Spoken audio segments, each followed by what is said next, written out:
Welcome to our family Ayurveda for life. Nutrition series को शुरू करते हुए पिछली वीडियो में मैंने आपको माइक्रो एलिमेंट्स में विटामिन्स के बारे में बात की थी। आज मैं आपसे मिनरल्स के बारे में बात करने जा रही हूँ। तो विटामिन्स की तरह ये भी हमको बहुत स्मॉल अमाउंट में चाहिए होते हैं, ये हमें कोई एनर्जी प्रदान नहीं करते, बट विटामिन्स की तरह ही मिनरल्स भी जो है हमारे लिए बहुत इसेंशियल एलिमेंट हैं। और अगर ये इनका बैलेंस होता है या ये कम या ज़्यादा होते हैं तो हम बीमार पड़ सकते हैं। ये दो टाइप के होते हैं मेनली मिनरल्स, एक मैक्रो मिनरल्स जो हमको थोड़े से ज़्यादा अमाउंट में चाहिए और एक माइक्रो मिनरल्स जो हमको बिल्कुल ही कम अमाउंट में चाहिए। इसके अलावा एक इलेक्ट्रोलाइट्स भी होते हैं। तो मैं सबसे पहले मैक्रो मिनरल्स के बारे में बात कर रही हूँ जो कैल्शियम, फास्फोरस, मैग्नीशियम होते हैं। इसके अलावा माइक्रो मिनरल्स होते हैं जो स्मॉल अमाउंट में होते हैं, जैसे iron, iodine, zinc, copper, fluorine, selenium. और इसके अलावा जो होते हैं थर्ड टाइप के जो मिनरल्स होते हैं वो इलेक्ट्रोलाइट होते हैं जो सोडियम, पोटेशियम और क्लोराइड होते हैं। तो सबसे पहले मैं आपको कैल्शियम के बारे में बताने जा रही हूँ। ये नियरली हमारी बॉडी में 1 kg के आसपास होता है। कैल्शियम, फास्फोरस और मैग्नीशियम हमारी बोन की मिनरल्स को बहुत ज़रूरी इंपॉर्टेंट एलिमेंट है। इसमें इम्बैलेंस की वजह से हमारी बोन्स हॉलो हो सकती हैं और बोन मिनरल डेंसिटी कम हो सकती है, जिसकी वजह से हमको जल्दी फ्रैक्चर हो सकता है या हमारी बैकबोन झुक सकती है। इसके अलावा जो है कैल्शियम टूथ के फॉर्मेशन में, बोन के ग्रोथ और ब्लड क्लॉटिंग, मसल्स के कॉन्ट्रैक्शन में भी बहुत ज़रूरी है। मिनरल्स में जो है वो कैल्शियम जो है स्मॉल अमाउंट में हमको चाहिए होता है डेली, और ये हमको ग्रीन लेफाई वेजिटेबल्स, मिल्क और मिल्क प्रोडक्ट्स में मिलता है। इसके अलावा फेनुग्रिक सीड्स में, ड्रम स्टिक्स में या सीजनल सीड्स में भी काफ़ी अच्छे अमाउंट में मिल जाता है।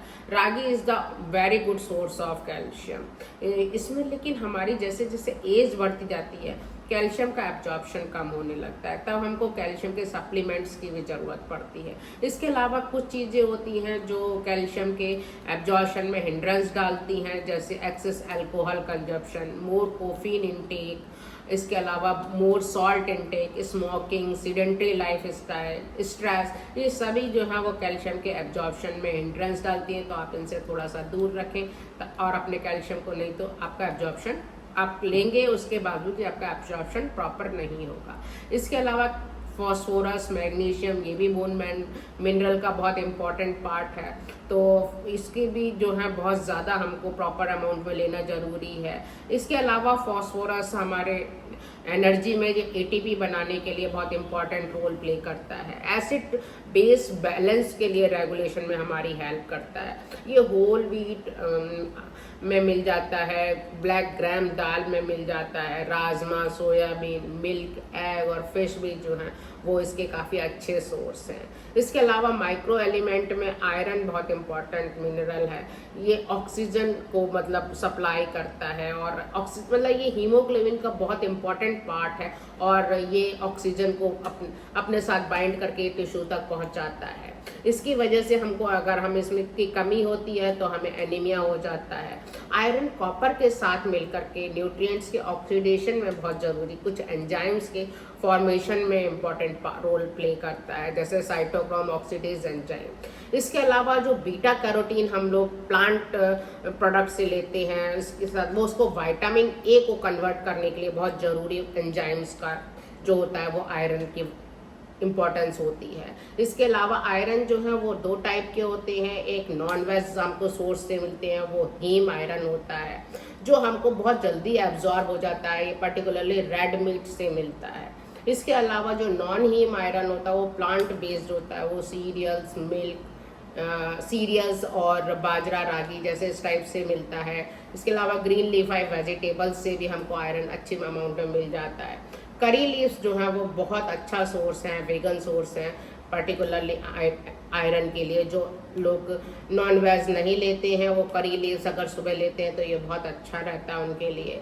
इससे हमें एनीमिया की बीमारी होती है, ये हमने आपको पहले ही बताया, और ये बहुत सीवियर बीमारी भी हो सकती है अगर हमारा आयरन लेवल कम रहता है तो। इसके अलावा आयोडीन बहुत इंपॉर्टेंट मिनरल है। ये अगर इसकी कमी होती है तो हमको थायराइड, स्पेशली हाइपोथायरॉयडिज्म की बीमारी हो जाती है। ये थायराइड हार्मोन्स जो है वो थायरॉक्सिन और ट्राईआयोडोथायरोनिन बनाने में हमारी हेल्प करता है। तो इसके लिए आयोडाइज सॉल्ट अगर हम डेली कंज्यूम करते हैं तो हमें आयोडीन की उसी से हमारी ज़रूरत पूरी हो जाती है। इसके अलावा ये seafood like marine fish, shellfish से मिल जाता है। मिल्क, मीट और एग से भी ये आयोडीन हमको अच्छे अमाउंट में मिल सकता है। इसके अलावा जिंक जो होता है वो भी हमारे लिए बहुत इम्पॉर्टेंट मिनरल है। ये हमारे को नॉर्मल ग्रोथ, रिप्रोडक्शन के लिए बहुत ज़रूरी है। हमारी इम्यूनिटी को बढ़ाने के लिए बहुत इम्पॉर्टेंट रोल प्ले करता है। ये हमारी हेल्दी एपेटाइट को ठीक रखता है और टेस्ट के लिए, मतलब टेस्ट को फील करने में बहुत ज़रूरी होता है। कई बार जिंक की कमी से लोगों को टेस्ट की फीलिंग नहीं आती है, तो जिंक विटामिन ए के फॉर्मेशन में हमारी हेल्प करता है। ये पर्टिकुलरली डेयरी, मीट, एग और पोल्ट्री के बारे में हमें अच्छी तरीके से मिल सकता है। नट्स और सीड्स में भी ये जिंक बहुत अच्छे अमाउंट में हमें मिल जाता है और ये हमें बहुत स्मॉल अमाउंट में चाहिए होते हैं। तो ये कई बार हमें सीरियल, पल्स और वेजिटेबल्स, अगर हम होल सीरियल ले रहे हैं, होल पल्सेस ले रहे हैं तो उसमें भी हमको मिलता है। तो आज मैंने आपको कुछ इंपॉर्टेंट मिनरल्स के बारे में जानकारी दी। नेक्स्ट वीडियो में मैं आपको इलेक्ट्रोलाइट मिनरल्स के बारे में जरूर आपको जानकारी दूंगी। इसके अलावा मैं आपको फाइबर्स के बारे में भी जानकारी दूंगी। तो आप मेरी वीडियो देखते रहें और हेल्दी रहें। मेरी यही आपसे कामना है कि आप हमेशा हेल्दी रहें। तो आप न्यूट्रिशन रिलेटेड अगर कोई क्वेश्चन पूछना चाहते हैं तो आप कमेंट बॉक्स में ज़रूर लिखें। अगर आपको मेरी वीडियो पसंद आई है तो प्लीज़ लाइक और शेयर करें। अगर अभी तक आपने मेरा चैनल सब्सक्राइब नहीं किया तो सब्सक्राइब जरूर करें। Thank you.